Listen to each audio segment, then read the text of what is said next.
Hi guys. Yep. Yeah, thank you for the patience. Now you see how price found it hard to take out this low. Yeah. Now, if you look at this whole thing too consistently, you would agree with me that here is another sell to buy, right? Yeah. And this pretty much already tapped into the equilibrium pricing. You see now, you won't be surprised if price comes to just the open of this marketplace and then keeps flying. Or price has remained efficient. Can you see that? Yeah. And it just keeps going. Can you guys see? Yeah. Yeah. It is not magic. It is what it is. Hope it makes sense now, everybody. Yes.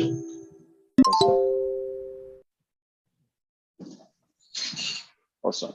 One thing I know for sure is if you can grasp and process and understand properly this whole thing, all you need to become filthy rich from Forex is to trade an hour, 2 hours daily. That's all.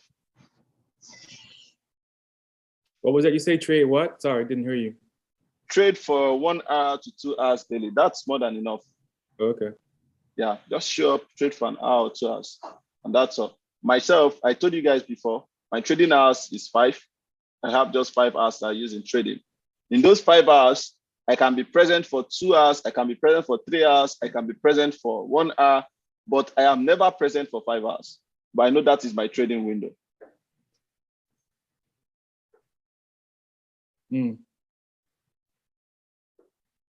Is that because within 1, 2, 3 hours you meet your daily ROI and then your happiness call it a day? Well, it's because I don't like trading. Okay. Yeah, I get tired of the whole thing, and you know, our trading style is a style that you have to monitor everything happening in the market and really understand the story, the language the market is speaking. Is that like somebody is talking to you now? If you're not listening to the person, you would miss what the person said, right? So if you want to respond later, then you'll be speaking rubbish. You can't relate. So that's how it is. So it's a trading. The trading style is pretty much exhausting. So that's why, and the reason for that is because it is complete. So you just have to have your defined trading time. Avoid over trading because you're going to get to that point of diminishing return where the whole thing starts getting low and low. You're like, oh, I missed this high. Oh, now I see it. No, you don't want to get to that point.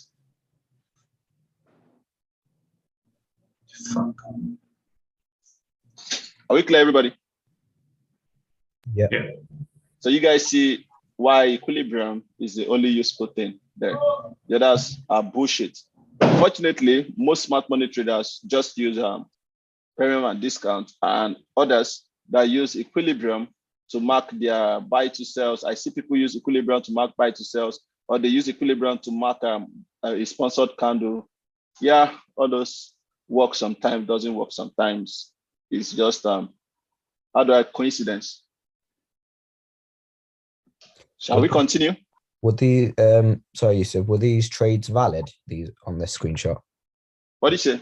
Were these trades valid to you? These trades, were they valid? Yeah, to you. On this screenshot, honestly speaking, I can't tell you if these trades were valid or not until we treat algo market structure, because if I tell you that it is valid, you won't understand why. Okay, no problem. Okay. Okay, but they are valid. Thank you. So, but you won't understand why. So, but for the first part of it, you've understood based on premium and discount pricing and equilibrium. You've understood how the money got transferred from one structure point to another structure point. Sincerely speaking, this that I just talked about in terms of money transfer and the equilibrium thing, you guys, all of you here are the first set of people I have told in the community. Nobody. I've been with it for a while. Intentionally, I did not want to share that yet because I was still working on it. But it was not complete. Up to now, it is not still complete because when I come out there, I want it to be completely complete such that you have those levels you can just limit, because that is where the next sell money or buy money is with confidence. Okay, but I'm just sharing it with you guys to give you guys an insight of what equilibrium pricing truly is. Okay. Sure. Even group B, when I got to this stage, I actually skipped this with them. So don't disappoint me. Make sure that you make use of it properly. Yep, let's go.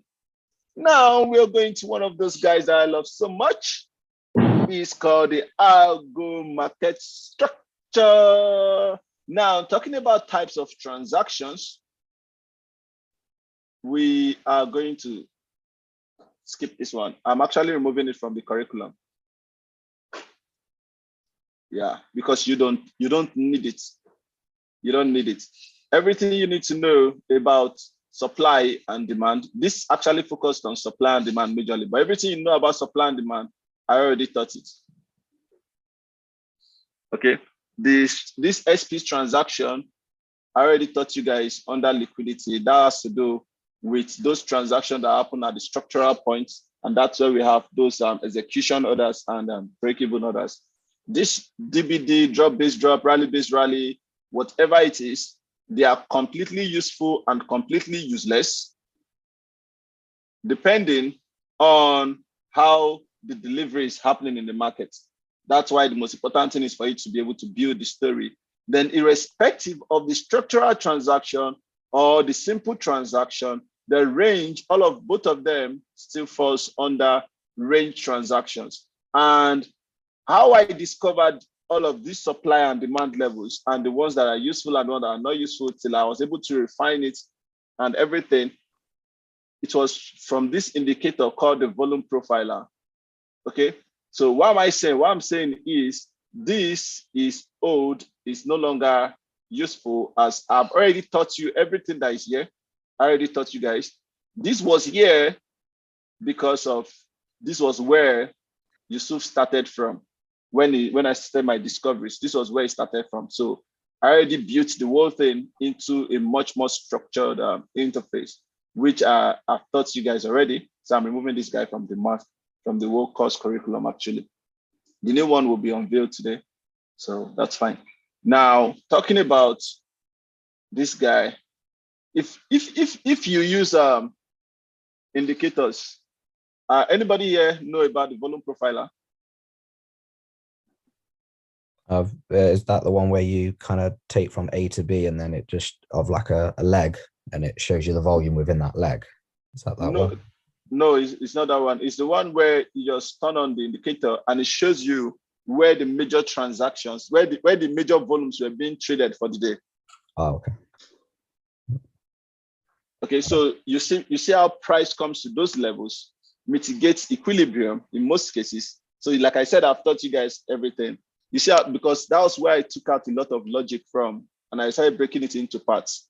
You see how price comes to those levels, mitigates the equilibrium, and then reverses. Okay, sometimes you see how price comes to those levels and respects it in a certain way and then reverses. Sometimes you see how price comes to those levels and then disrespect the levels completely. But most often than not, price tends to respect those levels, especially because what it does, it shows you the volume traded for the entire trading day. It is not fractal in nature. So when you study the behavior of price within these levels, like I said, I'm not teaching it, but I'm just explaining certain things to those of you that love to research. So you can actually research more on it.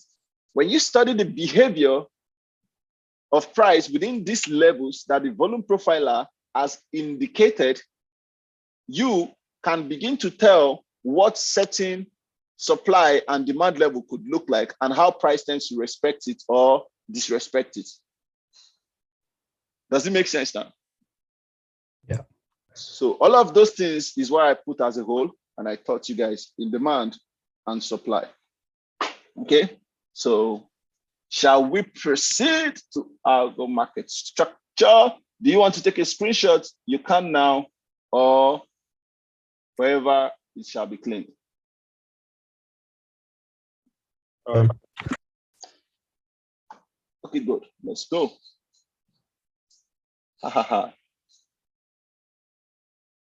After algo market structure, every single person here, I want to start saying your markup in the community.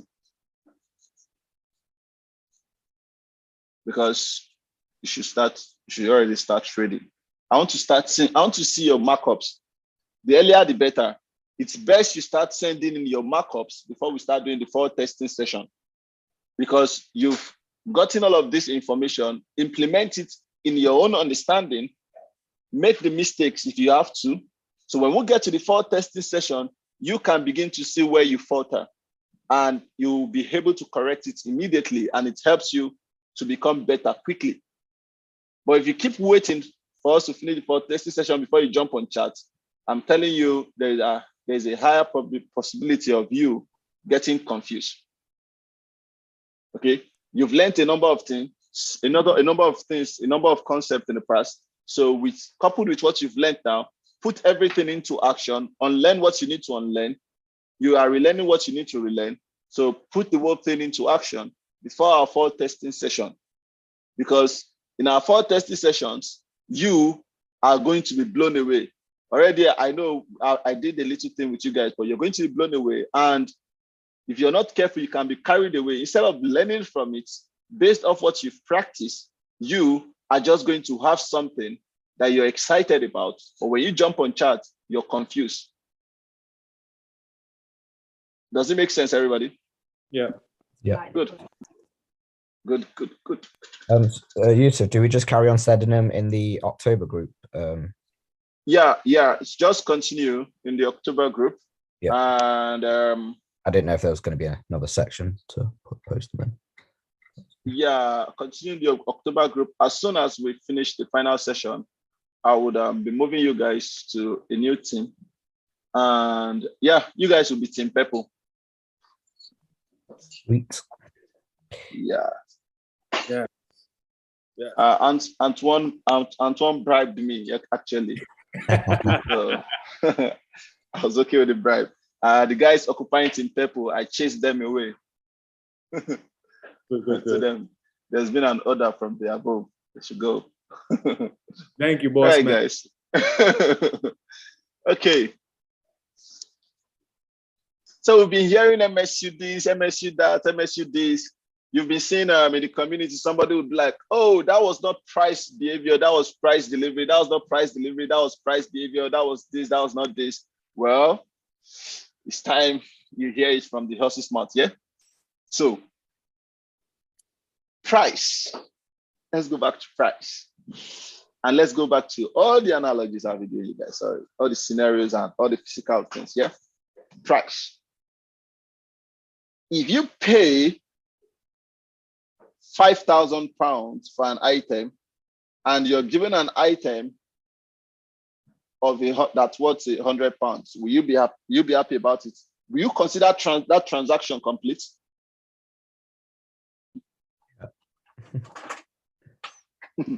No. Right? Yes. Now, if you don't have £5,000 to pay for an item that is worth £5,000, you can pay for that item on installment till you get to 5,000. True or true? Yeah. But if I tell you that these two case studies or scenarios I have indicated, that I've explained, is actually what the market does, will you believe me? Yeah. See, yeah, you believe me, of course, because everything I've shown so far, everything I've shown so far has led you to believe in me. So now, price loves moving from city to city.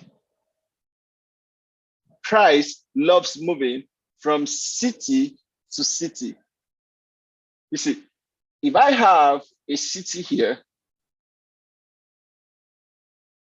for example, another city here, okay, this is the product, this is the money, 5,000 for this product. For me to get this product here, okay, I'm here, I need to get to this product. I don't have the entire 5,000, okay? I have to start putting the money together gradually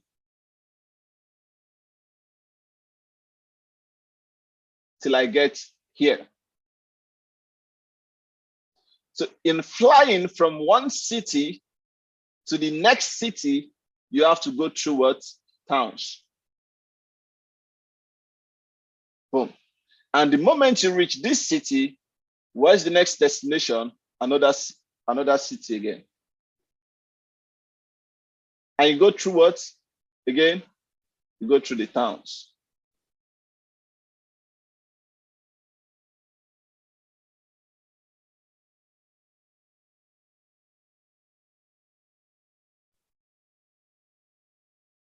These cities is what? The higher time frame. And the towns is what? The lower time frame.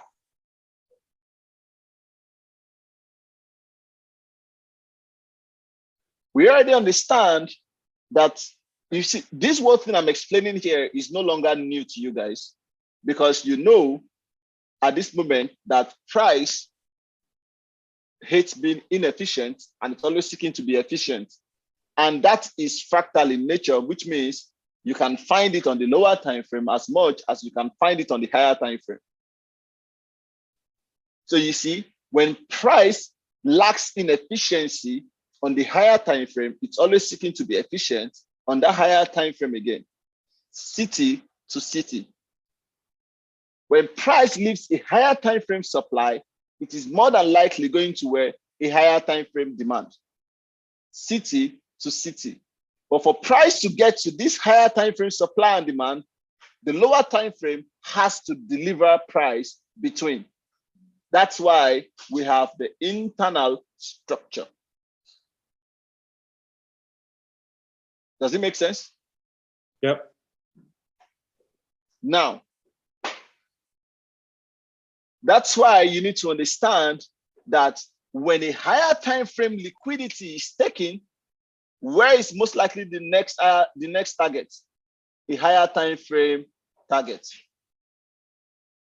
And what target is it going to be again? It's going to be a higher time frame liquidity target. Is it making sense? Mm-hmm. Let me quickly chip in this one a little, just something quick, as quick as possible. Who is laughing now? Now, look at this, for example, 1 hour. You guys, I don't know if it was you guys, but I think it was you guys. Did you remember when we were talking about this demand? I would say this is a higher time frame demand that while we're still watching for those sales that was happening here, that will be waiting to see the opportunity to buy. Is the buy not happening now or not? Yeah. It was you guys I had that session with, right? Yeah, you said it was coming to that demand level, and you've been saying it for a while. For buy. Now, the question is this. The first question you ask yourself is this. This buy is happening. Why didn't this buy stop here and continue lower? Why does it keep going higher? Because come again, let me hear you, Azad. It reached its city destination. Yeah, it reached all of these are also cities, because this is the 1 hour time frame, but it reached a city that is even bigger than this. Let's say it even reached a country, for example. So it's going to another country. Right? So now, if you move from this time frame, for example, you go to the daily time frame, right here, you see, where is price reacting from here? You see, price is reacting from this demand level here. Is that not a major demand level? Major. So it makes sense, and price left what? This inefficiency here. So it only makes sense because if you look closely, this is a lot of noise. Am I correct? Yeah. That means that there is a huge possibility that the demand level it actually turned from is not even the daily. Let's go to the weekly and see if there's less noise. Aha, the weekly has less noise. Am I correct? Yeah. On the weekly time frame, price has reacted here.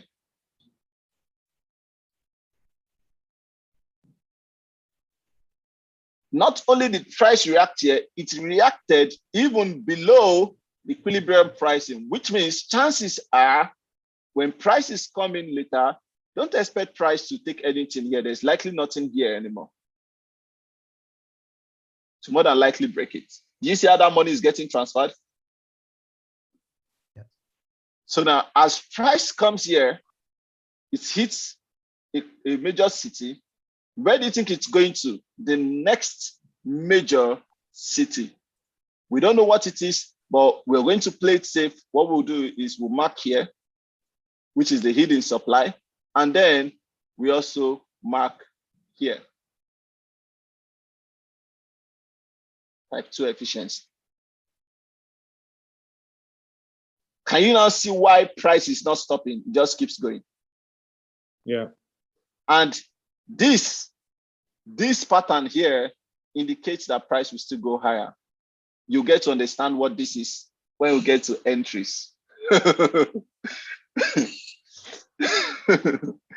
I'm laughing because of something. More ways to enter. That's good. Of course, this is one of my entry pattern actually. It's called the rejection candle. You only find it on valid supply and demand levels. And when it happens, it pushes price. Can you see rejection candle here? Look at rejection candle here. Look at rejection candle here. Yeah. Yeah. Just keep looking at it slowly because I won't actually show it and say, oh, this is it. I'm actually flexible with it when I'm teaching. So just keep taking it that way. And you can also ask as many people as possible in community. But there are rules to it anyways. You don't just pick it anyhow. There are rules to it. Okay. So I'll tell you all the rules anyways. Now, we understand why this guy just keeps going. You see, there is no stopping it on the daily. That there is no stopping it on the daily doesn't mean we won't pay attention to all of these daily buy to sell levels.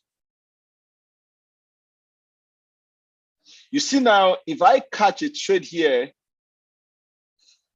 can you see why I would want to swing this trade at least to this level and this level? Yeah. Yeah. So I hope you guys are beginning to see it gradually that it's not just about intraday trading. It's about the entire market. You can swing if you want to swing. Okay, you can swing if you want to swing. The intentions of price, as you practice, understand it over time, is always very clear. The intentions are always very clear. Okay, more than enough reasons I do have to sell this guy from here. If I was selling this guy from here, for example, this is where I would edge this sell based on this time frame. This is the edge position here. All of these were just, would be the structural interface, or how do I put it? The structural push. Okay, this would just be like the internal structural whatever, but this is the main level to hedge the position. Are you guys seeing the clarity gradually? Yeah. Awesome, nice. So having understood this happening at this moment, it happens, it depends on this, it just depends on the story at any particular point in time. So having understood this particular one here at this moment, what do you need to do? You don't need to stress it too much. You don't need to understand it too much. If you go to the lower, the lower time frame and you begin to look, you begin to see clarity. You begin to see clarity. Given this time frame now, the last sell to buy pressure was here. True or true? Yeah. Now makes sense why price would want to continue the buy here.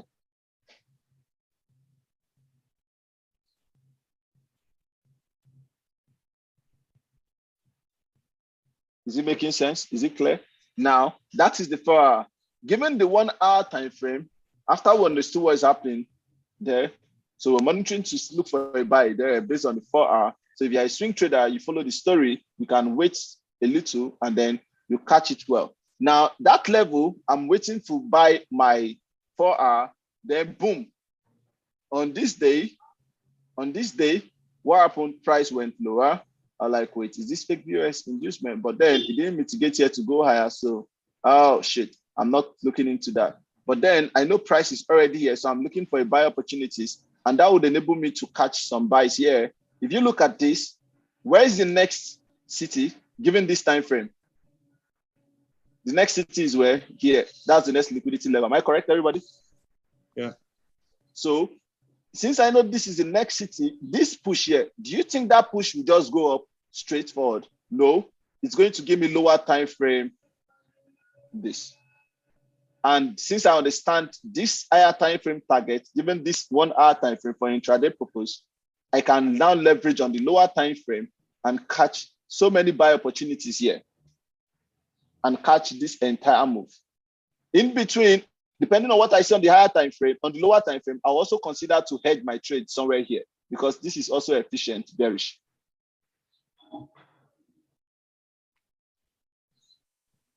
For intraday trading. Is it making sense now, everybody? Yeah. When you grab this liquidity, we started looking for sell opportunities, price came there, and then you caught the sell. Yesterday, I was explaining this to Group B, and I told them now that price took out this liquidity, I'll be looking for buys around here. That's what I told them. Exactly. That was when price was still somewhere here. I told them this is because I thought that I was talking about liquidity yesterday with them, but I didn't finish. So I said, this is where I would be looking for the buy. And can you see what happened? Following that higher time frame understanding. So can you guys see what it means by price, at least for now? Can you see have an idea of what it means by price loss moving from city to city? Then in between is what? The towns. So given this time frame, price is here, the next possible liquidity is here. When it grab that, is selling, the next possible liquidity is here. Of course, the structural liquidity, the structural liquidity, the whatever liquidity that could be here, it could be the inducement, could be the transactional. I think I explained that, depends on how price is positioned itself. In this case, what do we have? Inducement, take BOS, inducement, and then price continues higher. Right in this demand level. So you see, it's easy to say, well, Mr. Yusuf, don't we have multiple buy to sell? Why are we not looking at this? Well, do not forget what the higher time frame says. On the higher time frame, this is the entire sell to buy. So we are looking at this demand level based off the 4 hour, not the 1 hour. So we're using the 1 hour to deliver price based off the 4 hour, which means at this point in time, the 4 hour is the external structure and the 1 hour is what? The internal structure. Depending on how price presents itself. All you need to do is reduce the noise and then trade with clarity. You know, in that demand zone,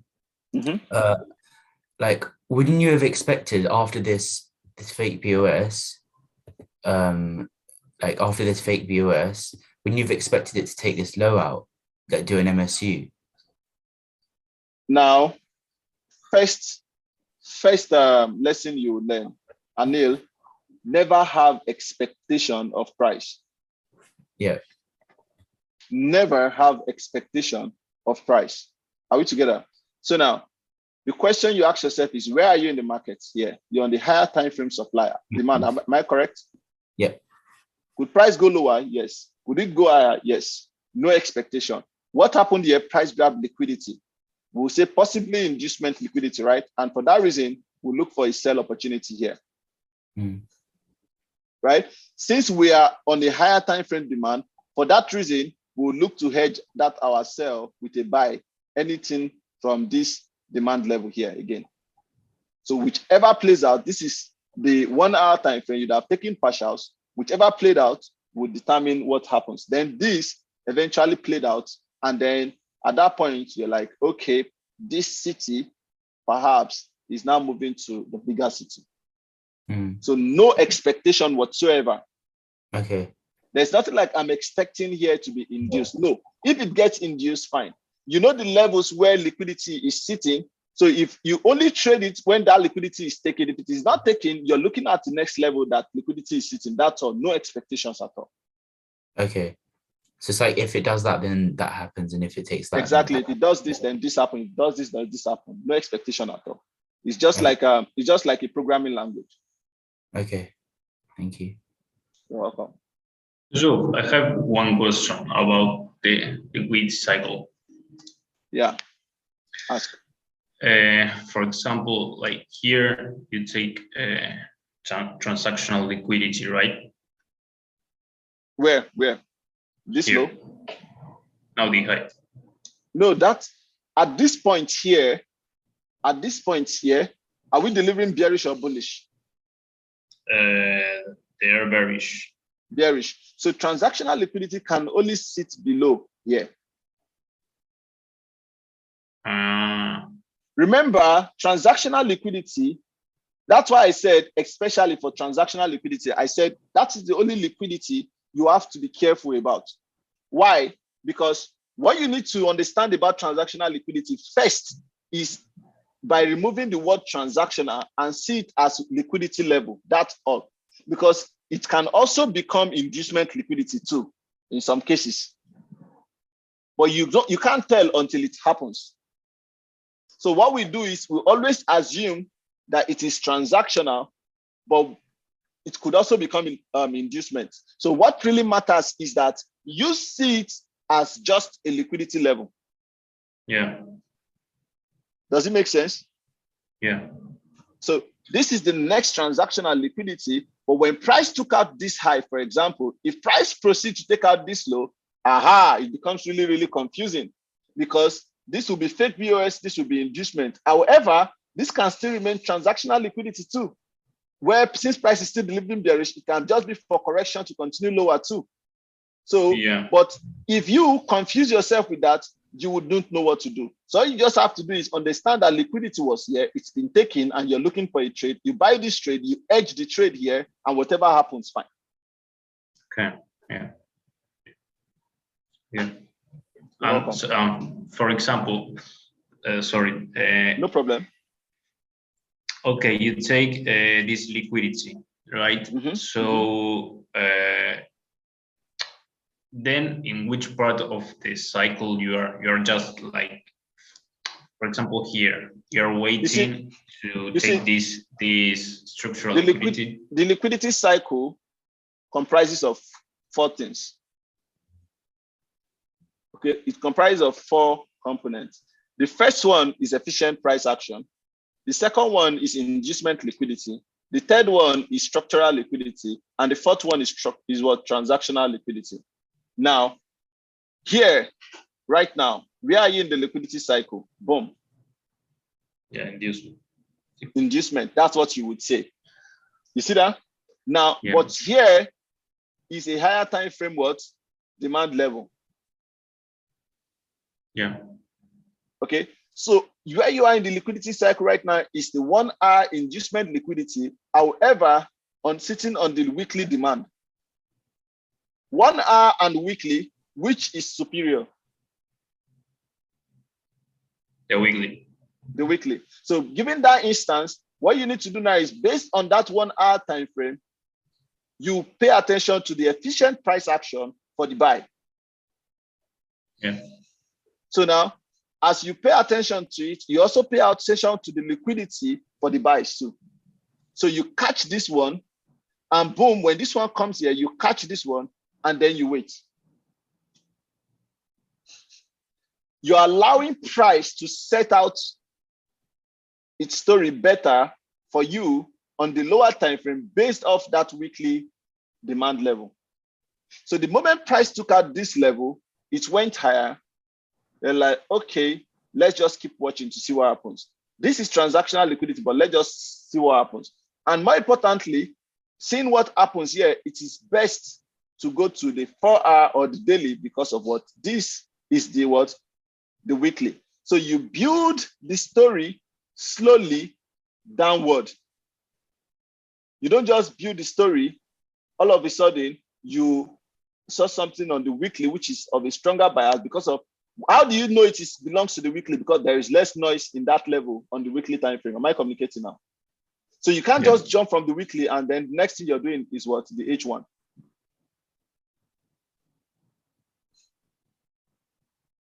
Do you understand what I'm saying now? So the liquidity cycle is based off those 4 things, and those 4 things are on every single time frame.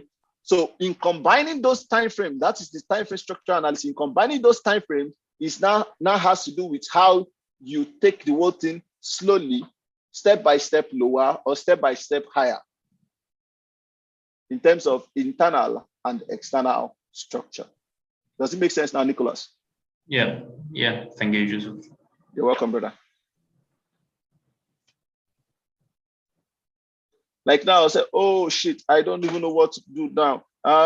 Here, I have type 2 efficiency, so I'm looking for price to come lower. Here, this noise is too much. Well, what should you do?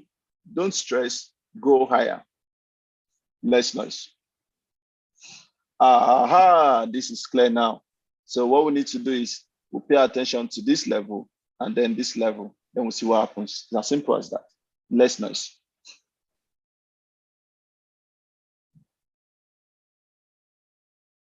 Are we together? All of these things I'm talking about now, I'm supposed to talk about them after I teach you guys what we are supposed to do now, algo market structure. But it's okay, as I'm talking about them, I'll teach the algo market structure, and then we'll combine both of them, okay? Yeah.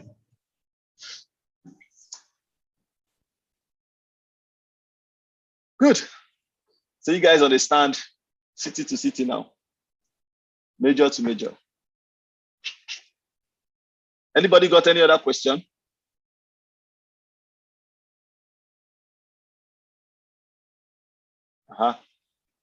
So let's say we have here is supply. Here are demand. Major. Then we have price push higher. We have higher high, higher low, higher high, higher low, higher high, higher low, higher high.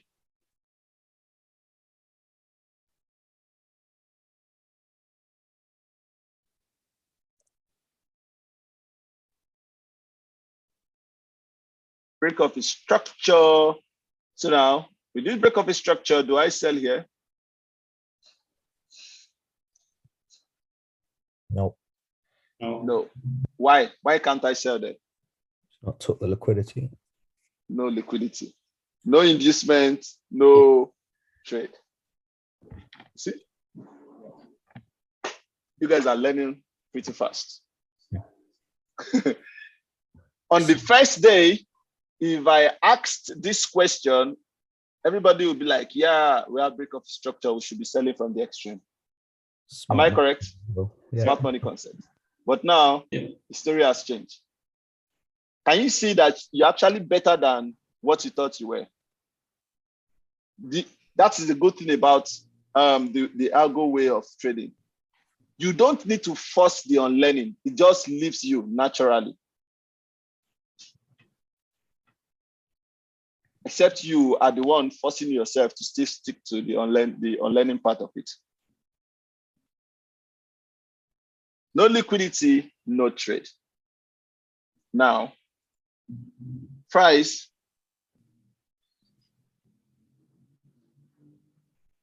does this. Can I look for a sell now?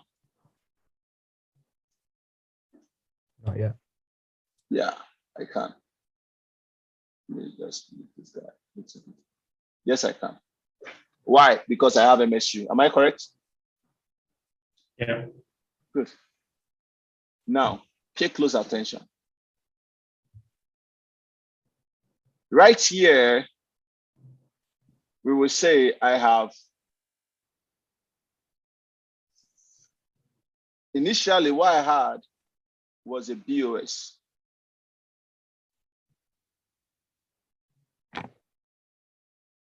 But when it took out this high, it became what? BOS. And here became what? Inducement.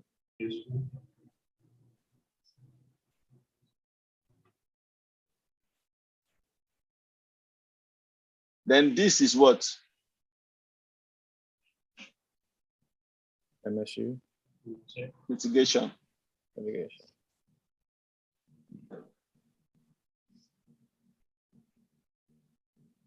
That's the mitigation there.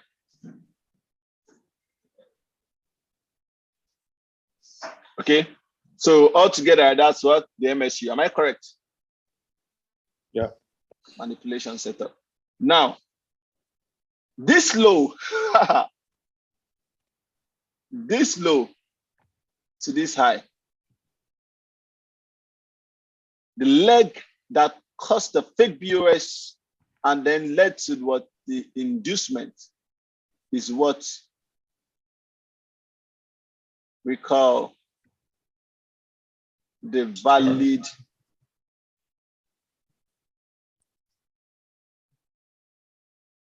trading leg.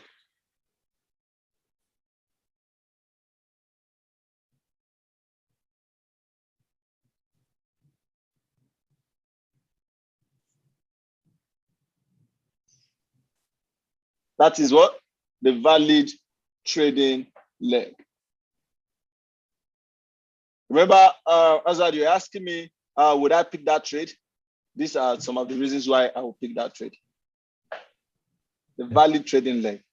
What does it mean by valid trading leg? It means any trade you're going to pick has to be within this leg.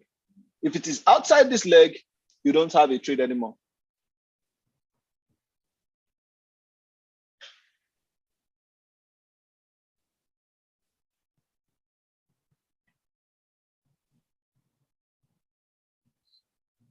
Now, after you have inducement, you have liquidity grab. It means money has been provided for you to transact. You're no longer selling broke or buying broke. Am I correct? Mm-hmm. So after you have that, if I have just a mitigation on mitigation, remember what I said about equilibrium, yeah? 50%, 50%, I will be happy to pick that trade.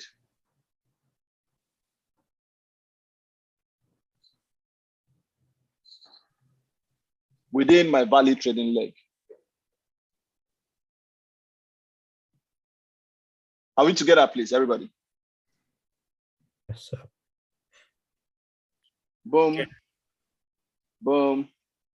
I'll be happy to pick that trade, even multiple entries. And as much as it is within my value trading leg, multiple entries, that is what leveraging on a push is all about. That is the push you're leveraging on.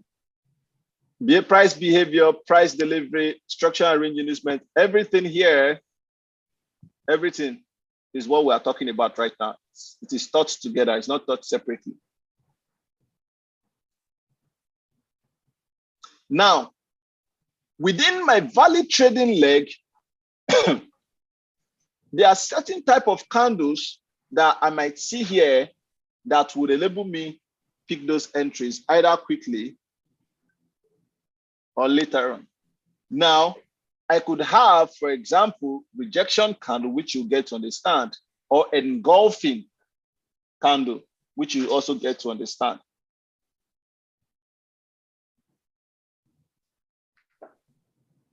If I have this push and then this push, everybody, if price comes back here to mitigate the equilibrium here, can I sell this guy?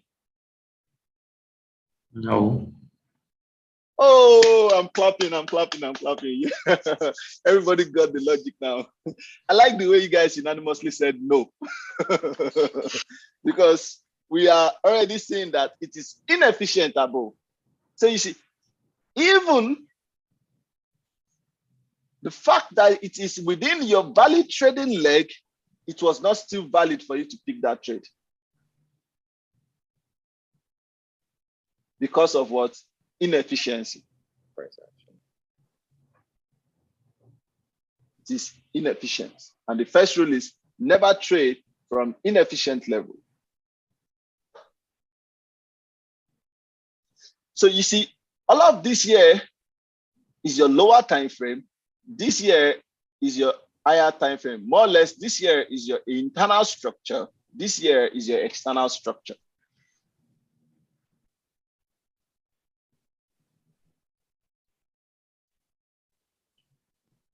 Now, if price does this and then comes back here, can I sell? Yes. Yes. Will I sell?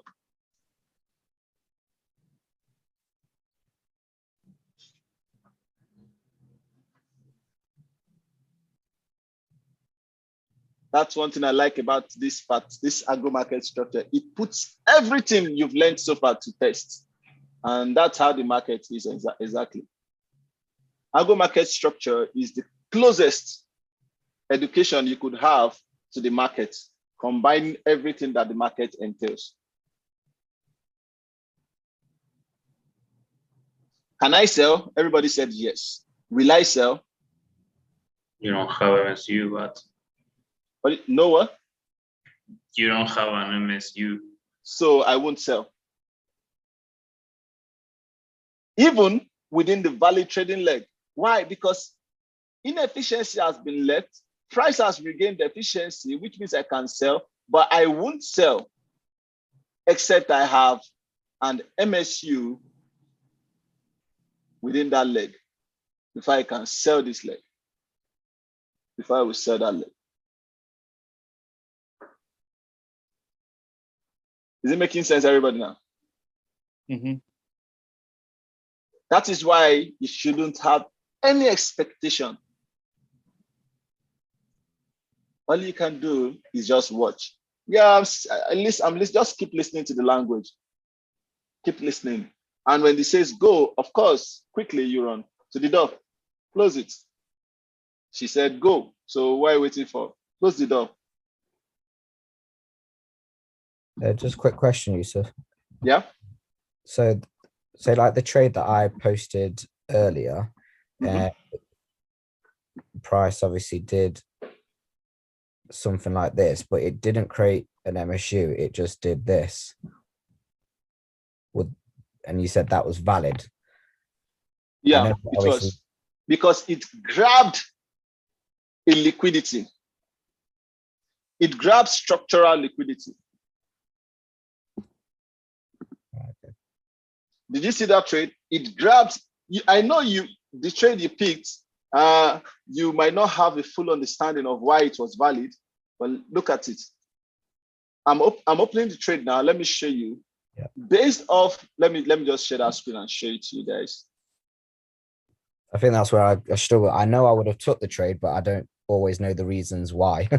You see, it grabbed. You see, that was the last low before the main low, nothing more. Yeah. It grabbed that structural liquidity, and you see that momentum shift there. Then it came right there. It tested this. Then this guy came right into 50% of that level. So this is indicating that price is changing.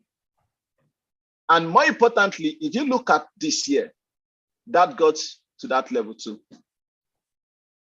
So would that have still classed as an MSU because it took that last low? No, that is not an MSU. That is just a grab of liquidity, structural liquidity. I remember I said I never pick trade directly from structural liquidity. This trade here, you would miss it. You would leave it for now, but later on, you can pick this trade. That's fine. But for now, I will always recommend you leave this and get used to just those trades that has MSU. Okay.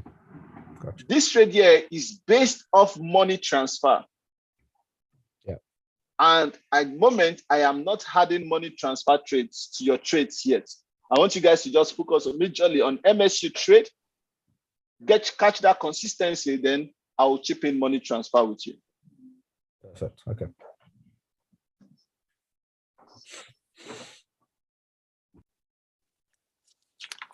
Is it clear? Yeah. Awesome. Awesome.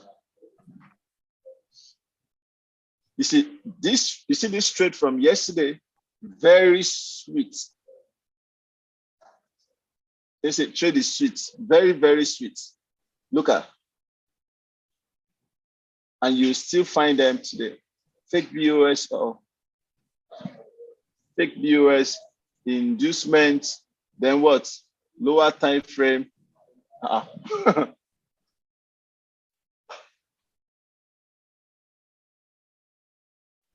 You see that? Fake BOS inducement, lower time frame, textbook setup, next liquidity level, boom, they buy again. Very sweet. That was a trade that Kevin took while I was teaching. Very clean, sweet and clean. Even the buys, fake BOS in this sweet and clean. Well, let's just finish algo market structure, everybody.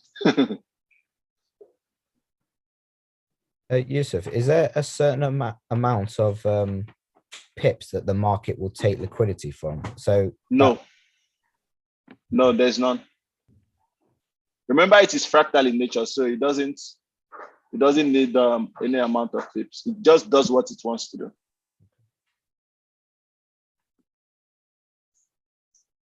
Just a sec, guys. Hold on.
Is everybody back?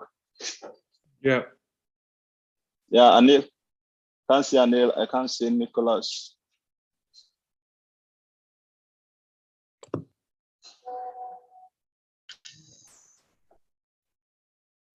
Okay.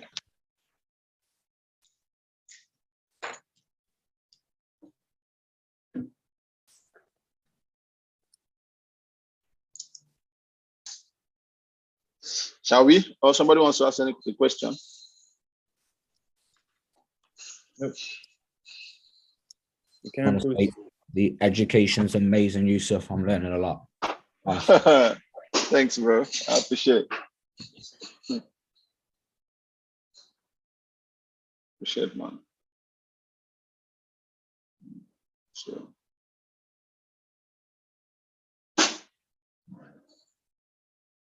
So Yusuf, you only have to wait for an MSU if you, to regain efficiency if the price becomes inefficient inside the valid trading leg. Yeah. Okay. You have to wait for price to regain efficiency. And you have to be really, really careful with that because there is a huge possibility that price could still come back here. So even with it regaining efficiency, it can still fuck you over and come here. Okay. Yeah. So, but if that happens, we just put that under good loss. Okay. Now,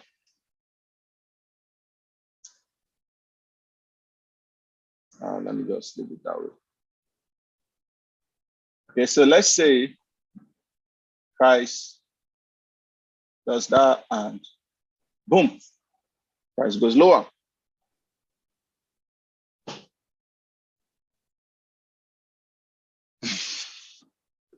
Now, an interesting part too, when price takes out the previous low, it is at this point that we say we have what we call the true POS.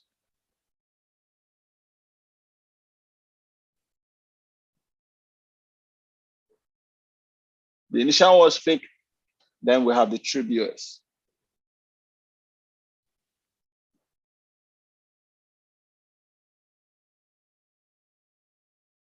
Now, after the true BOS, like I told you guys earlier, every trade you have to pick has to be within the valid trading leg. So after the true BOS, can I pick any trade here? No. No. Which means we're done with the valid trading leg, right? All we just have to do is to start searching for a new valid trading leg. And a new valid trading leg would not happen if we don't have an MSU. True or true? Yeah, because that's the new structure point. Yeah, yeah. Awesome. Awesome. But what if I should tell you guys? What if I tell you guys that there is still one condition that can make you pick a trade from the valid trading leg? Again, even after price has taken out true BOS. Aha, that becomes something entirely new. I'm liking this. So, in this valid trading leg, when price was delivering bearish, okay, let me reduce this guy a little.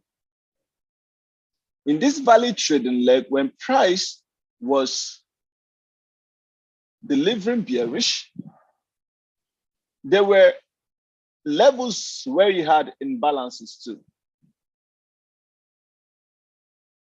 Mm-hmm. Right? And those levels are where the sell money are and the buy monies. In this case, sell money.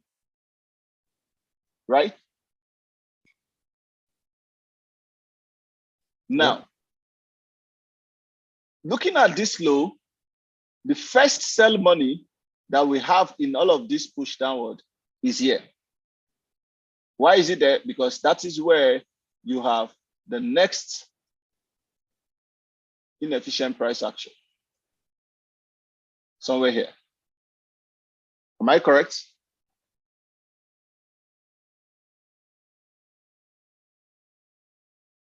Isn't it, everybody? Good. Yeah. Then other than this, this is the first. There is no second. So this is what? The last.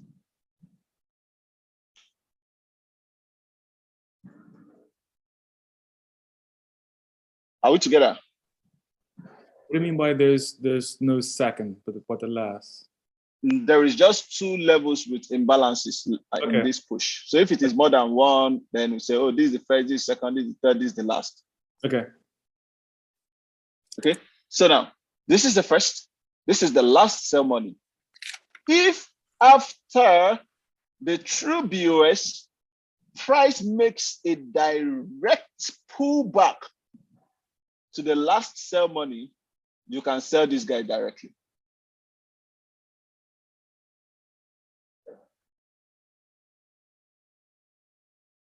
Within that value trading leg, if after the true BOS, price makes a direct pullback into the last sell money, you can sell it. And vice versa. If it's a buy, into the last buy money.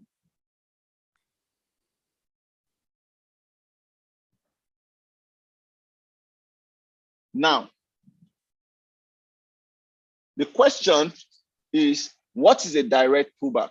I just showed you guys one something now. That is a direct pullback. But truly, what is a direct pullback? Because it can be confusing too.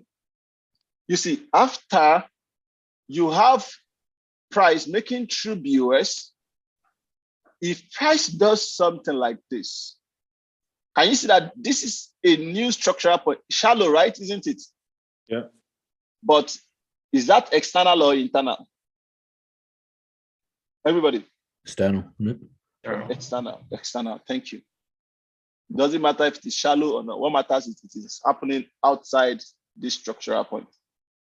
So if you have a new structural point, structural levels created already before price comes to this level, you want to be careful. That is not a direct pullback anymore. If you have price doing this, this is not direct pullback anymore. A direct pullback is only when after the true BOS, price begins to go back. Even if it does something like this and gets here, that is still a direct pullback. And as much as a new structural low was not created after this low that broke this structure. Do you understand, everybody? Good. So even a direct pullback can also look like this.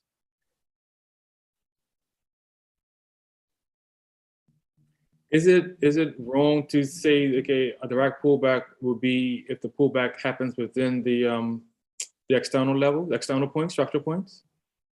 Well, I'm not sure I understand what you mean by that, though. Let me quick annotate.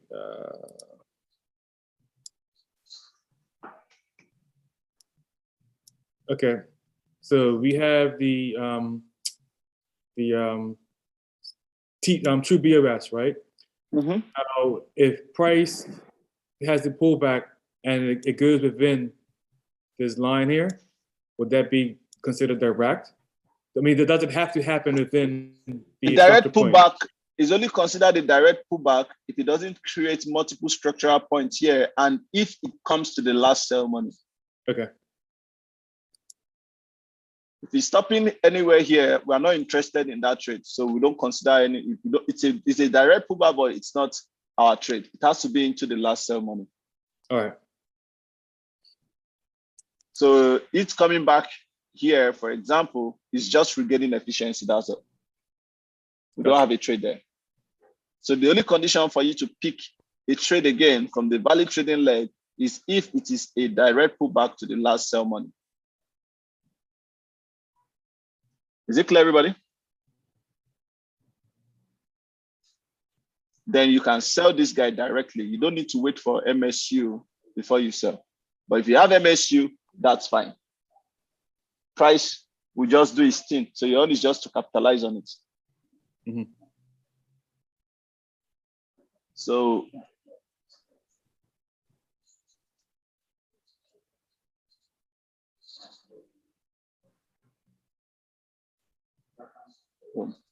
you guys know what a valid trading leg is now, right?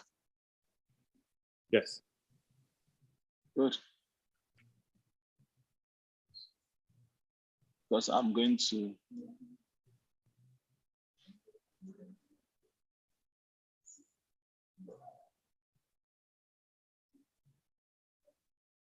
remove this guy.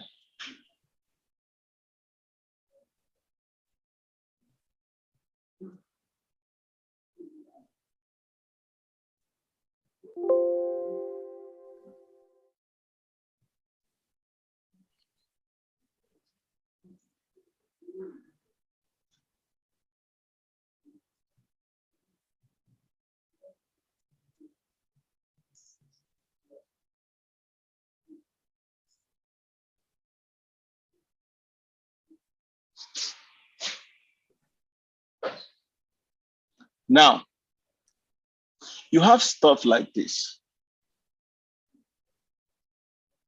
Everybody. Has liquidity been taken here? If I ask you guys now, okay, has liquidity been taken here? True or true? No, yes or no? Yes. You see, do not forget that even in the process of the direct pullback,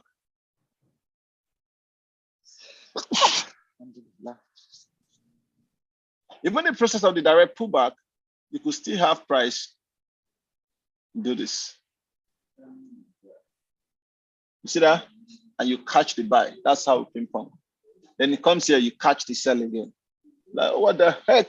Ping pong in the market like nothing? That's how it happens, man. So now, the next sell money, the next liquidity level, you ask yourself 4 questions. Where's the next EPA? Bam, bam, bam. Where's the next inducement liquidity? Where's the next structural liquidity? Okay. Where's the next transactional liquidity? These 4 are the only levels I'm interested in picking a trade from. If I can't find a trade within any of these levels, I'm not interested in a trade. Does it make sense? Mm-hmm. Good. So now, everybody, do I have a liquidity here?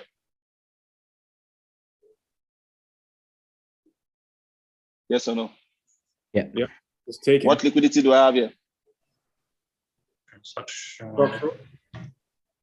What is it? No. Transactional. Transactional. Transactional, right? Yeah. Good.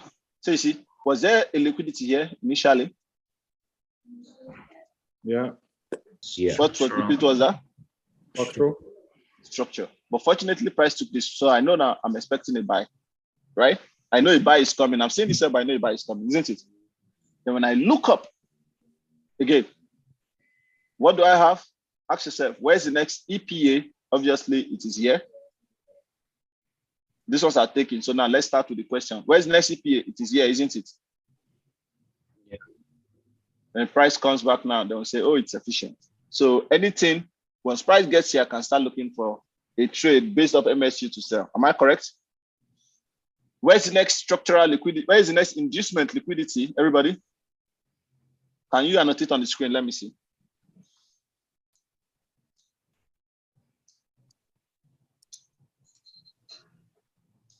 Nick marked somewhere.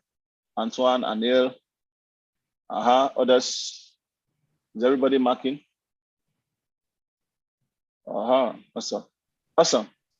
So where is the next Aha, that's why I needed everybody to mark.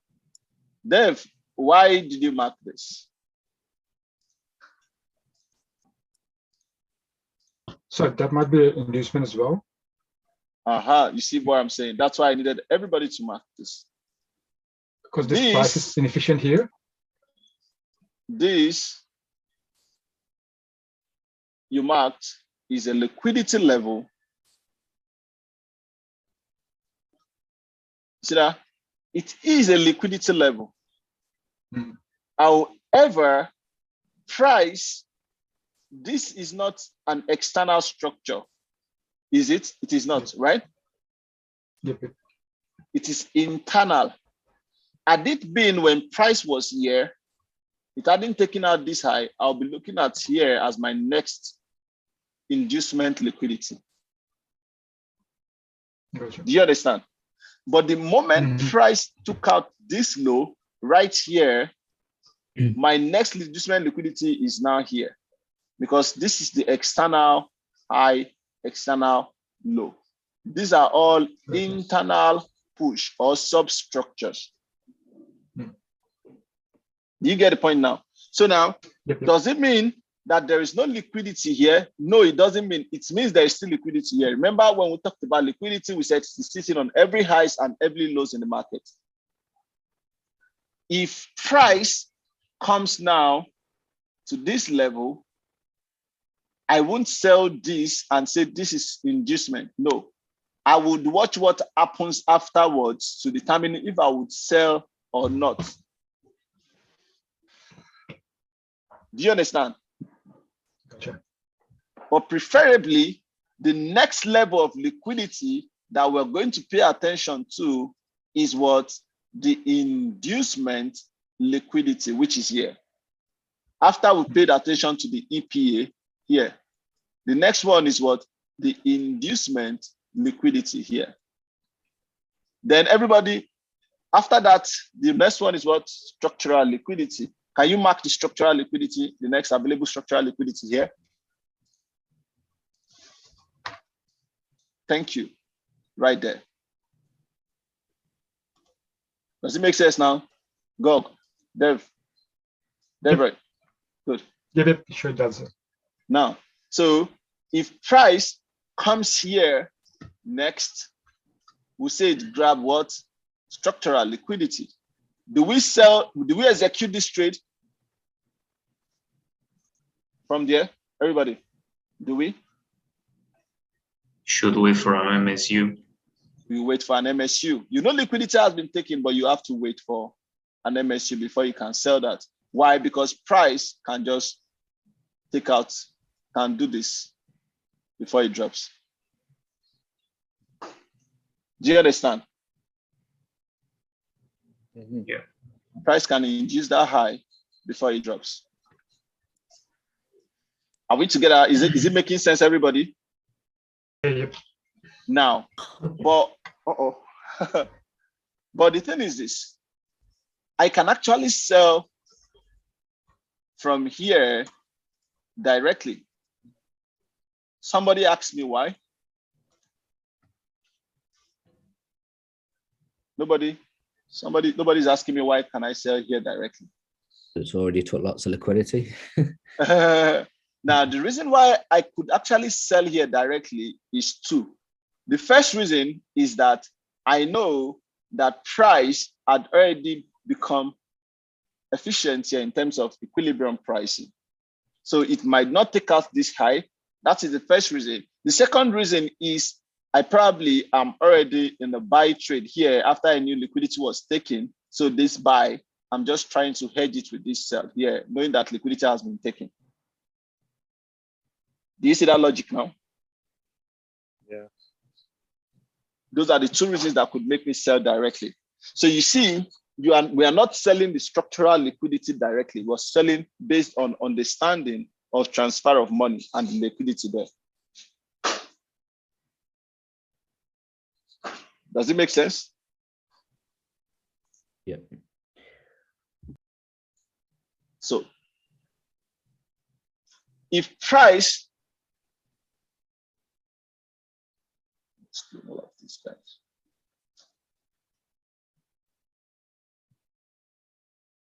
So you guys, can you see how I follow the market now in terms of liquidity and APA?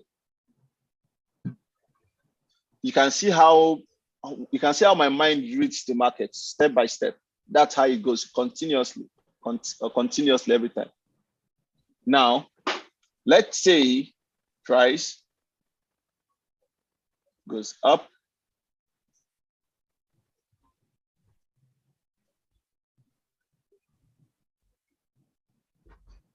and I did that, took that liquidity,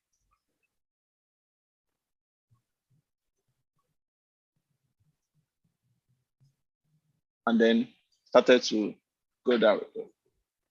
As this sell is going, are we in a downtrend or we're in an uptrend?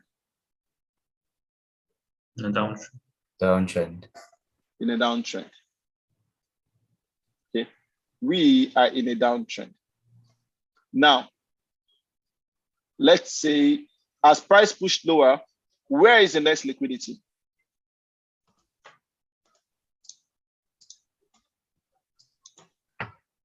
Good. Downtrend, potentially price will more than likely take out the low, the main low. True or true? Yeah. But that does not mean we'll not pay attention to whatever it is that would happen here. Can you guys see how it works? Liquidity for entry, liquidity for exit.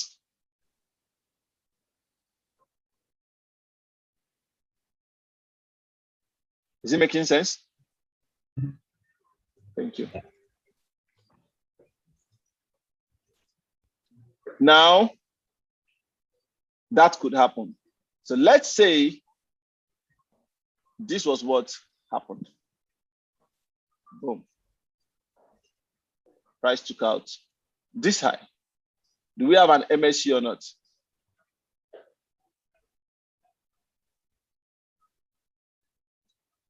We do, right? Yeah, you got big BOS inducement. Can you see all the substructure we didn't allow ourselves get distracted with? Very important.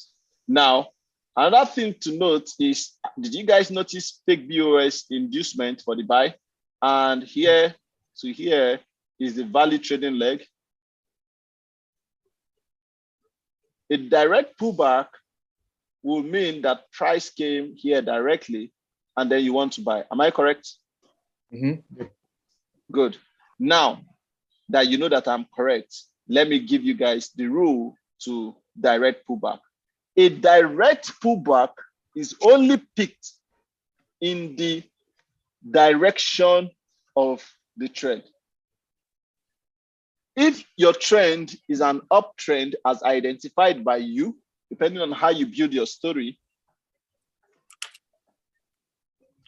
a direct pullback that is going to continue bullish, you can pick it.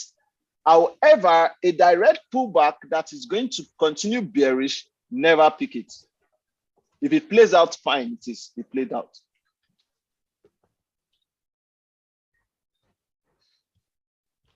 What I'm saying is this: we have an uptrend.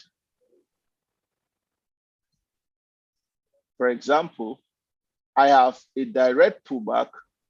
I'll pick this guy for the buy. We are still in an uptrend. I have a supply level. We're seeing an uptrend. I have a direct pullback for the buy, but it kicked me out. Now I have a direct pullback for the sell because what? That was fake POS, that was inducement, and this is direct pullback for the sell. Never pick this. Why? Because we are in an uptrend. Chances are it could do this.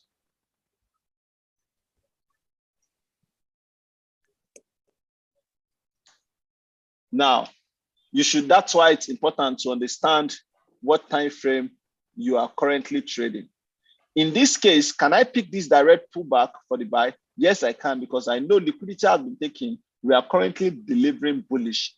given this time frame, that lower time frame, this direct pullback belongs to that lower time frame to deliver bullish. So the trend at this moment temporarily is what? A bullish trend on that lower time frame, maybe the 1 minute. I don't expect this trade to keep going, and going, because that means I'm now playing this higher time frame thing with it. Does it make sense? Yeah. Good. Oof. We're almost done. Those are all the major rules. We're almost done. We're almost done. Now, I have again right here fake BOS inducement. Is this a downtrend or an uptrend? A downtrend, right? Yep. Yeah.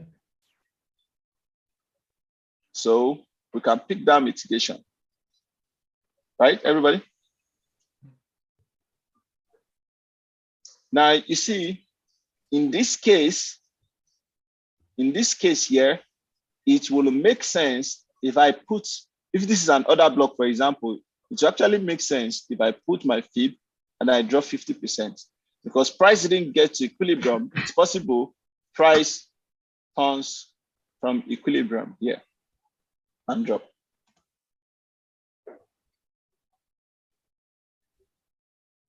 After all, price smashed equilibrium here, so possibly no money above it again. Can you guys see how transfer of money is working there? Yeah.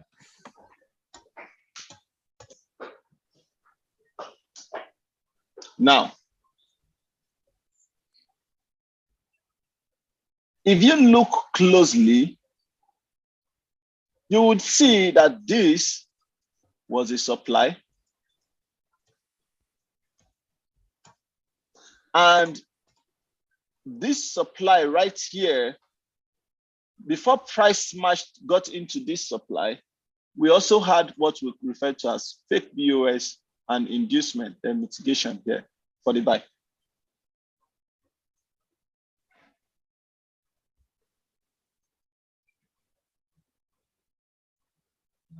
That was the same MSU that caused this buy is the same MSU that caused this sell. True or true? True.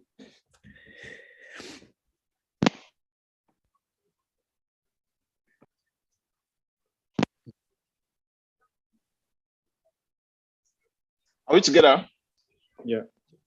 So you see, but one thing is that same MSU, one of them happened into the demand or on the into the supply or on the supply here. This one is right. It happened right on the supply because price already tapped the supply, right?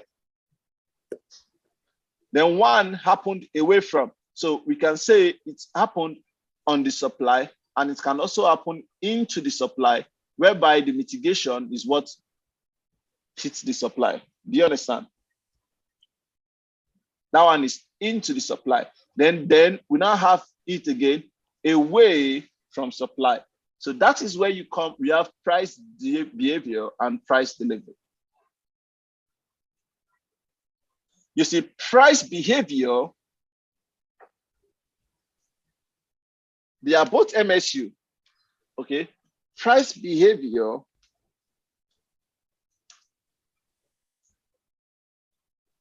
PB is PB into or on supply / demand. That's where we say there is a price behavior. But price delivery, which is PB, is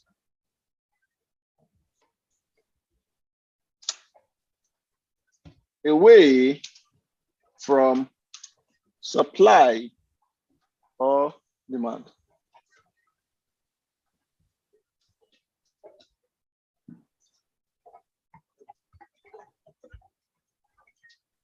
Does it make sense, everybody? So that's our way of differentiating it to make the analysis and explanation different. Explanation, yeah, easy and different.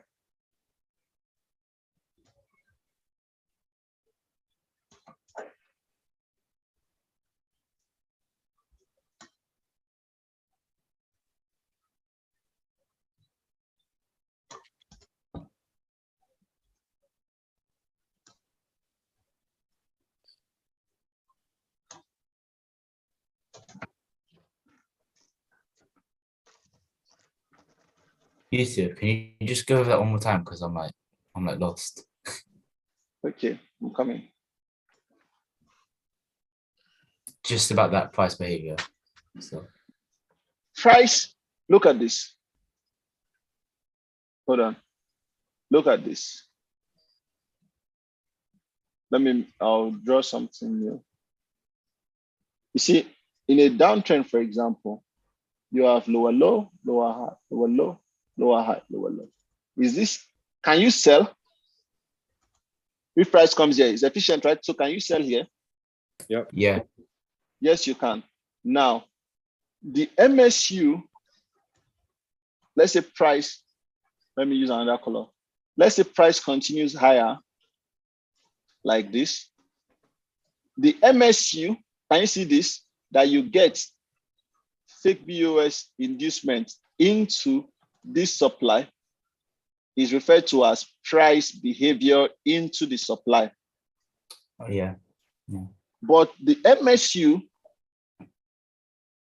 that you get away from this supply is called price delivery away from supply. Yeah, that makes more sense. Yeah. Is it clear, everybody? Yeah. So that's what it means. You might want to just take a screenshot in between. I know I clean some, I leave some. So you want to take a screenshot in between and then.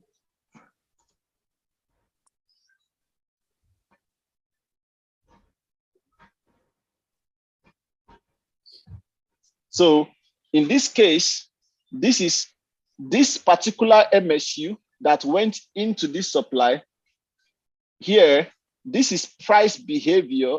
This is price delivery. This one, fake BOS inducement. Here is price delivery away from this demand. And that same MSU that gave us that price delivery away from this demand is still the same MSU that gave us fake BOS inducement, price behavior into this supply. Will that MSU, like the price delivery, always happen? Or no? What is it? Look at this MSU here. This particular guy here.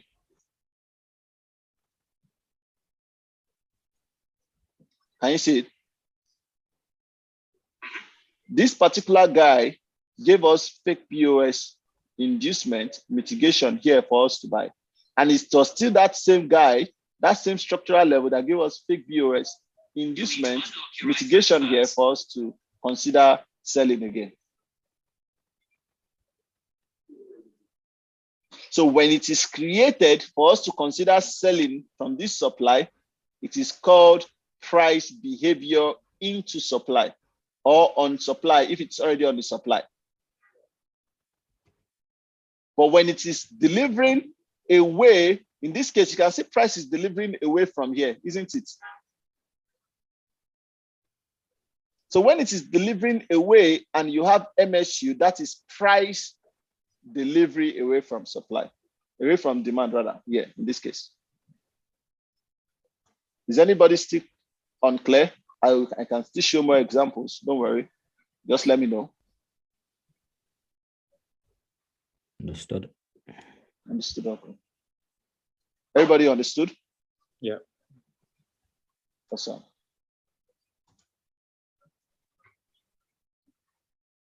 That's why the reason we need to separate both of them is because this guy alone can really be conflicting.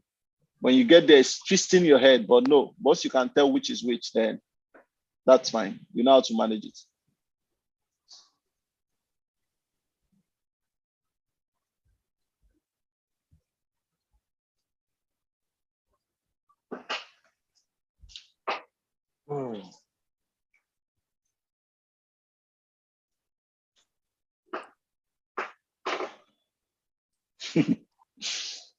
Nice.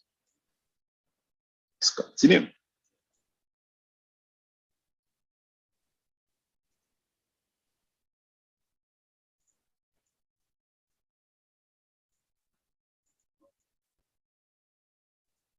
Sorry, I'm cleaning some stuff. I just like keeping the chat clean.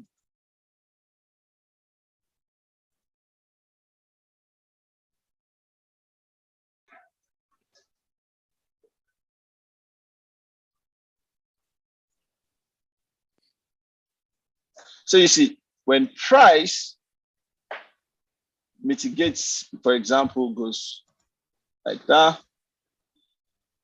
is this a valid trading leg or not?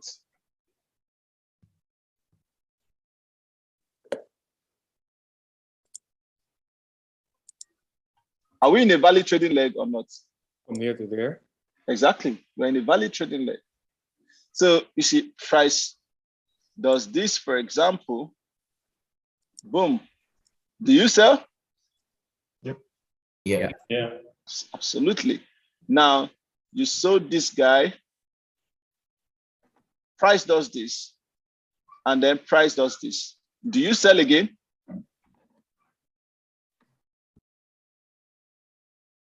Hazard, you're muted. You're saying something, but you're muted. Sorry. That's created a new leg. So no, do you wait for another MSU? No, you don't wait for new MSU. You don't. Oh, okay. You had a valid trading leg. It's a downtrend.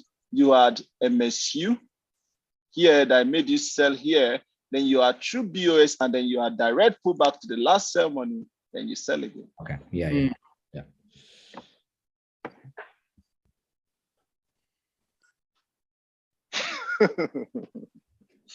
The market is very stupid, honestly speaking. That's how it does.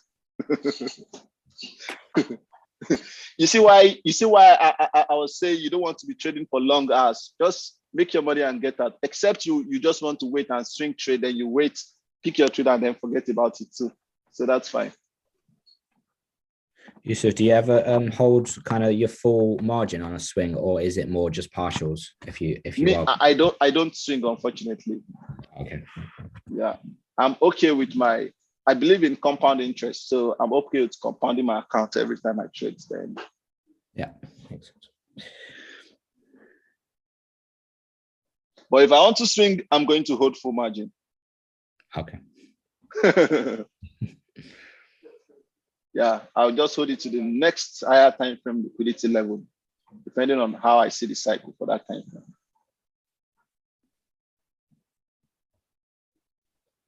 But for intraday trading, irrespective of the liquidity cycle, I don't hold full margin to the next liquidity cycle for intraday trading.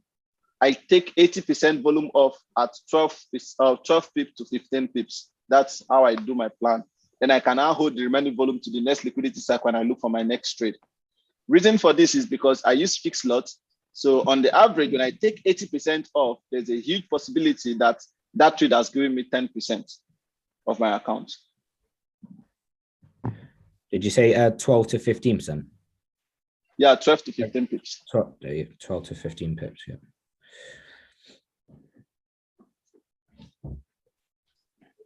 So at that stage, I would have made like 7%, 8%, 9% of my account, 10% of my account. So I picked 2-3 trades. I'm already tired because the percentage is enough. So do you not adjust your stop loss? Is it always 2 pips, or do you adjust it 1.5? It depends on the market. It depends on what trade it is. That's just it. And sometimes when the market is volatile, you can't even use 2 pips stop loss. When the market is volatile, sometimes the average stop loss is going to be 2 pips. It's going to be ranging between 2.5 pips, 2 pips, 2.8 pips, 1.5 pips. Sometimes when the market is not volatile, you see it's going to be ranging between 1.5 pips, 1 pip, 1.8 pips thereabout. So you have to be careful when you have fixed pips for your stop loss. When the market is volatile, you might not get trades. And what I mean by when the market is volatile, you see the trade, it gives you 2.5 pips stop loss. You don't pick it. The average move that you normally do could be like 15, 20 pips. And that particular move that gives you 2.5 pips stop loss could do like 40 pips, 38 pips. Right. You understand? So you have, like, lately, EU has been like that. There was a time it was like that too, also. So I know when those things are happening and I adapt accordingly. But when it is not volatile, my average stop loss is 1.5 pip, max 2 pips. But you said you don't adjust your lot size according to 1.5 or 2. I don't care. Yeah, I don't care the stop loss. I just use fixed lots. Okay. Yeah, I don't care the stop loss. I just use fixed lots. And my stop loss are usually not more than 2 pips. Okay. So if we just in most cases, my stop loss are usually not more than 2 pips. So if it gets to 2.5 pip, that's fine. Still the same stop loss I'm going to use. But if I use 2.5 pip, that means we are in a volatile market. Okay.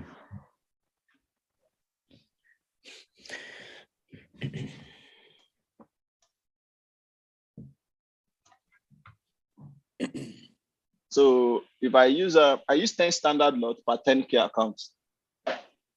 So if I thought the account goes to 9K, I still use 10 standard lot. If it goes to 8K, I still use 10 standard lot. If it goes to 12K, I still use 10 standard lot. If it goes to 18K, I still use 10 standard lots. I don't increase it until it gets to 20K. Then we start with 20 standard lots.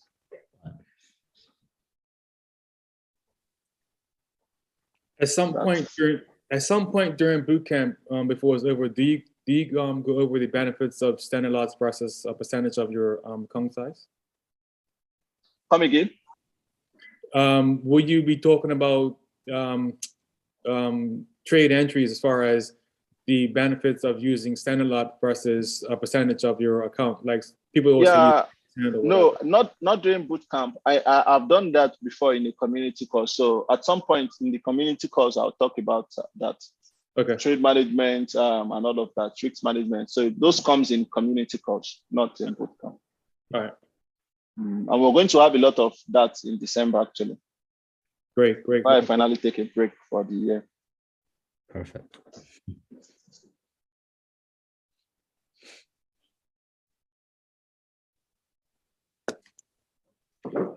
Yusuf, are we doing 2 sessions today, or is it all together in one go? Or no, algo market structure takes more or less 1 session, but that's why I'm digressing, so we can have all the time to ourselves. And we are launching our website today, so I have to get back to work. The IT guys are really at work here, and we have to just make sure everything is in proper shape. So yeah, we'll be wrapping up the bootcamp by Thursday.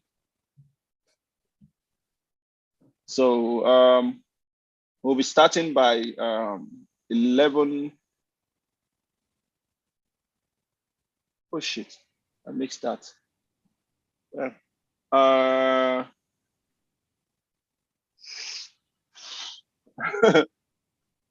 Okay, we'll be starting by, please allow me to confirm. We're going to start either 11 a.m. UK time or 12 p.m. UK time. On Thursday? Yeah, on Thursday. I hope that's okay by you guys. Yeah, fine by me. Okay, so because it's going to be both groups together, Group A and Group B. Again, on Thursday, is it 2 different sessions or is it all No, together? no, it's just 1 session. Okay. Yeah, you see, the way the curriculum is built, the first part of the curriculum, which is the basic, takes 2 sessions to complete. The second part takes 2 sessions to complete. The third and the fourth part takes just 1 session to complete. So that's why I say I'm taking it slow. So the 1 session can be more than 2 hours. It doesn't have to be 2. I don't want it to be 2 hours. I want us to really flow with each other. So that's why I say I'm digressing and explaining stuff. To stick to the time strictly, I would have been done since.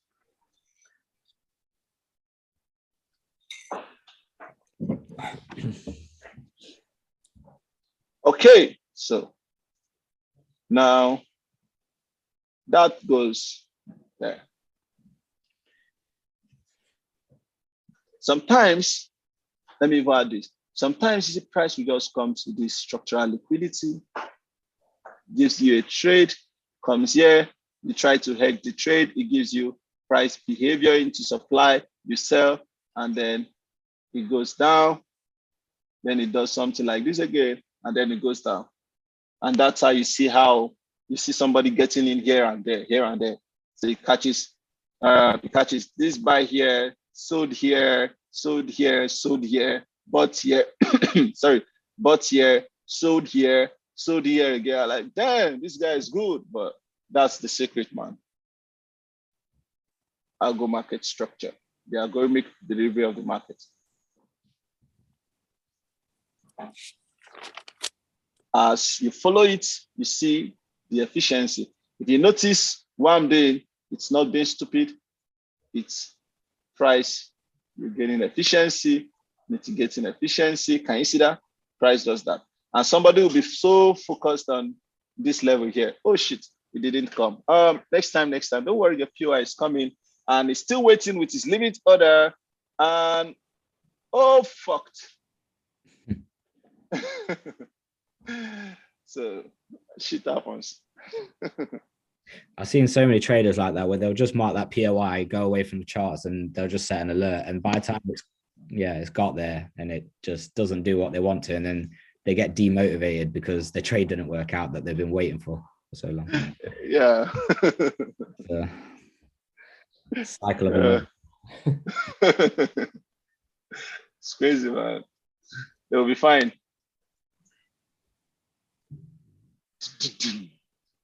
Now, it continues when you take here at least a transactional liquidity taking, and it is fractal in nature. You just begin to separate the structures and all of that. If you look at this now, you could tell that all of this noise, you could still tell what the substructure is and everything, and you could just get a nice understanding of it.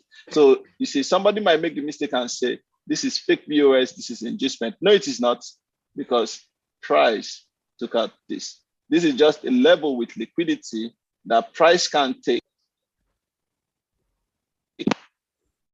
That price can take and then deliver. It could happen. So pay attention to it, but that's not inducement liquidity, quote and unquote. Okay. And this guy can continue like that. We test this low, go lower, could still come, grab this liquidity without testing this guy, and go lower. And for example, let's say this happens here. Now, will anybody consider buying?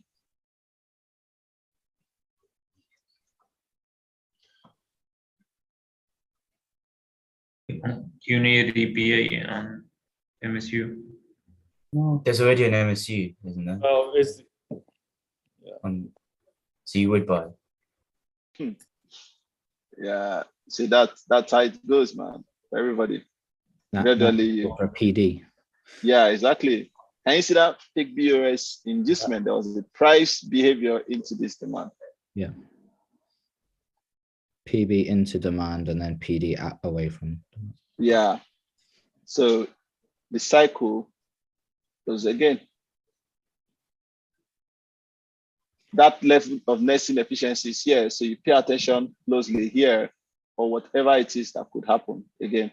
And price could go all the way here, still pushed all the way down, take out structural liquidity. It might want to go up, then it does this again. Algo market structure.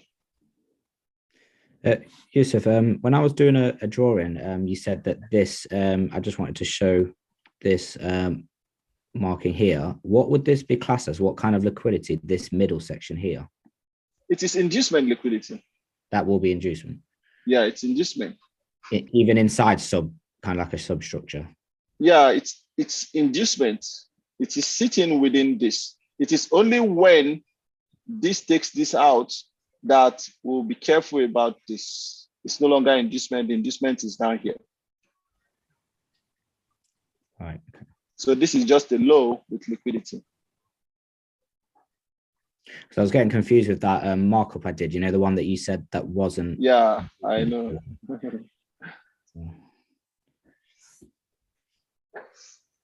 Everybody, that's everything about structural algo market structure. And when you talk about structure and range inducement, I added it in the earlier part, this is the first curriculum I use in teaching. So that has to do with the structural liquidity actually, and the entire range. So you mark the entire range here, and then you pay attention to the structural liquidity. So that's what it is all about. So I already taught you guys in liquidity. And lastly, last but not the least, don't forget that, let me write this down. When it is complex, what do you do? Everybody, go higher. What is complex? When price action is complex, you go higher. Not clear. When it's confusing or what? Yeah, exactly. When it is confusing, when it is complex, when it's a lot of noise. Okay. Sorry. Let me put into brackets. Yeah, noisy, confusing, If it's not clear. unclear. I've seen a mark on someone's chart that says simple inducement and complex inducement, or whatever it was. I think it was. Yeah, it's telling you that it is complex. Okay. What the person is saying is this. Let me draw it to you. That's what I was going to draw next. It's telling you that, okay, so my 5 minutes inducement could be fake BOS inducement and then drop. That's simple, right? But when my 5 minute looks like this, and then I have this. This is complex, isn't it? However, this that is complex, when I switch to my 15 minutes, it looks like this. Understood. Gotcha. You understand? So it's telling you, it's just showing you, when it shows you this chart on 5 minute time frame, it's telling that, oh, this was a complex inducement, telling it doesn't belong to this time frame, but a time frame much higher. So that is what you say. When it is complex, it's confusing, just go higher where the noise is less, and then you get a better picture of price. Right. If you don't understand it, just leave it. Don't trade it. And if one trade is good enough for the day, you make 5%, 10%, you'll be fine. If you are going up higher, are you going in 5? So 5 minutes to 15, or 5 minutes to 15 minute? Or 15, yeah. Or are you going up 5 minutes to 10 minutes?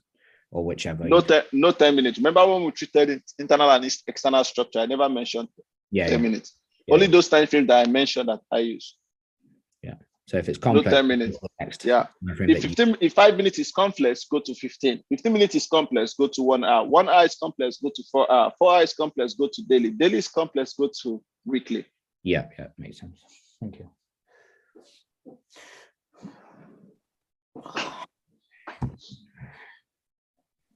One minute is always complex, so don't even bother.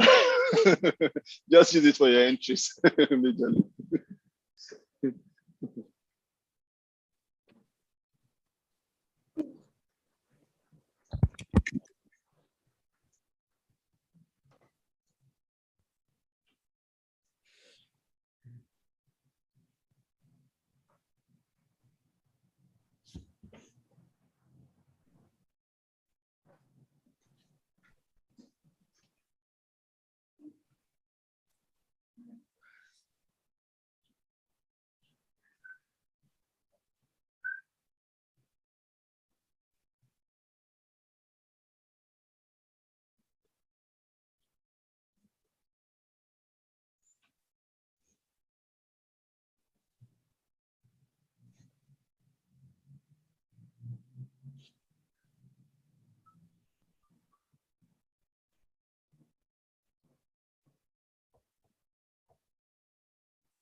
Hello?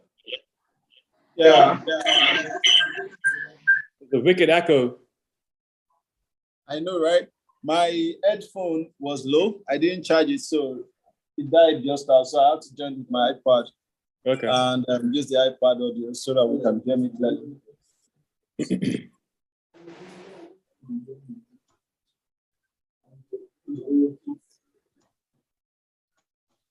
All right. So anybody got any question?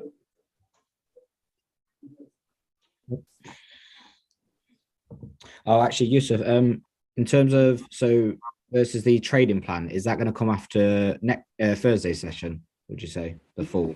Yeah, the trading plan is more or less the first thing we're going to do on Thursday. Then we're going to apply that trading plan in combining everything we've learned.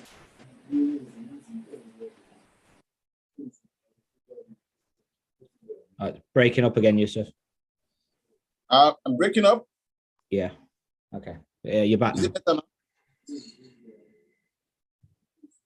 It's better now, yeah? Yeah.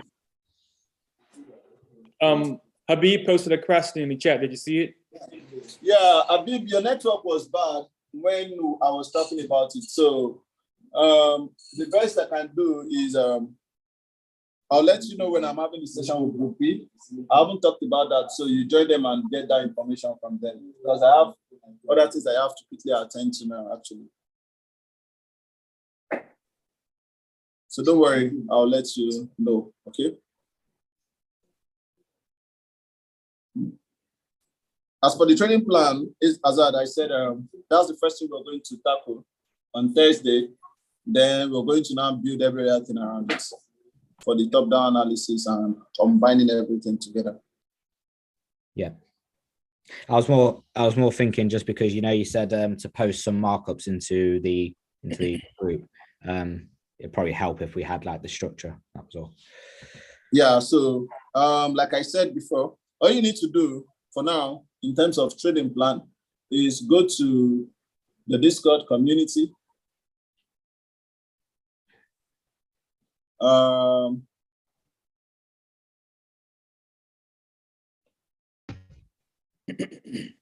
Come to rules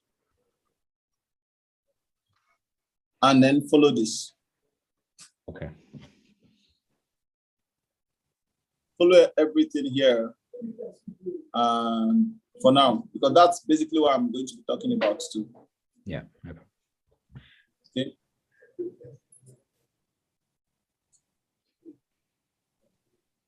So you can view the images and then see.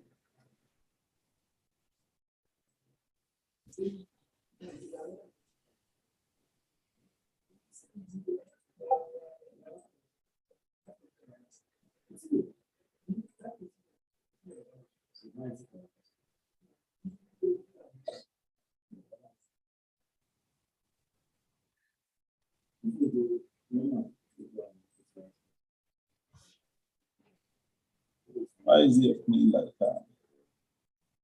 Anyways. You just need to click on open original. Yeah, I'm coming. It's opening actually, but I don't like the. Okay, that's better.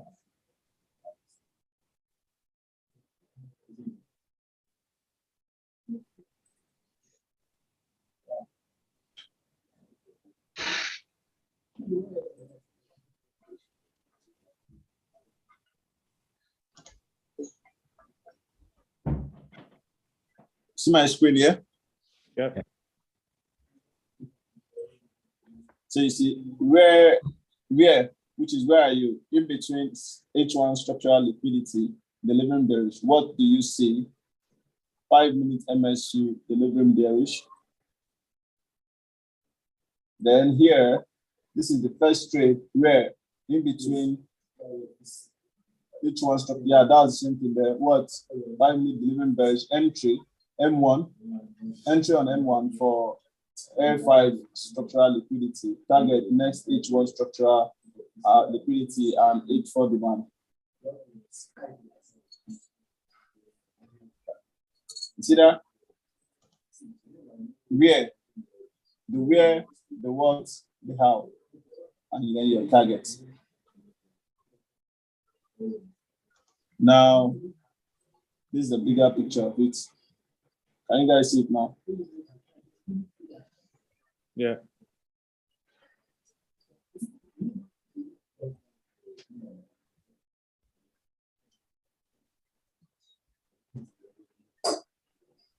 Is it clear?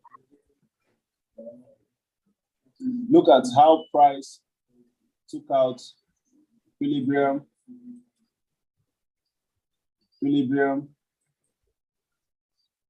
equilibrium, and here it just drops. Find it hard to take out this guy. Look at our price, we can take out equilibrium here. And what? We took it here. And after that, we drop. Crazy, right? You see,